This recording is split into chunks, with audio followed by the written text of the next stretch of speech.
Баршаңызға сәлем. Бүгін бізде азупа татарский тағамы болады. Бізге керегі ет. Етімізді соломка қылып турап алатын боламыз бірінші. Осындай қылып енді майымызды қыздырып, етімізді салып, жақсылап суы кеткенше қуыратын боламыз. Ал етіміз дайын болғанша пиязымызды тураймыз. Соломка қылып тураймыз. Бір немесе екі пияз. Енді қуырылған етіміздің үстінен салып, тағы да бірге пиязымыз езілгенше қуырамыз. Ал ол уақытта болгар бұрышын осылай соломка қылып турап дайындап аламыз.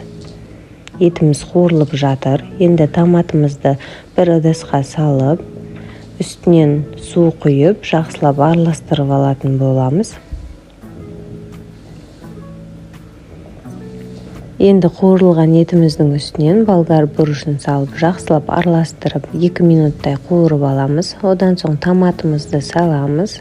Кішкене су қосып, бетін жауып, тушиться етуге 1 сағаттай уақытқа қоямыз етіміз піскенше. Ол уақытта біз картопымызды ашып, осылай турап дайындап, қуыратын боламыз.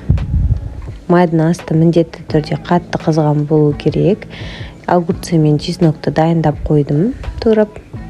Міне осындай сковородкаға мән бермеңіздер, ол ағармайды.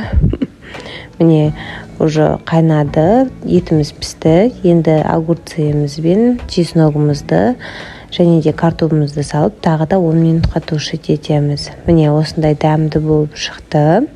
Өте әдемі болады, міндетті түрде жасап көріңіз. Және де осы видео рецептіні соңына дейін көрген болсаңыз, каналыма тіркеліп кетіңіз. Ас болсын!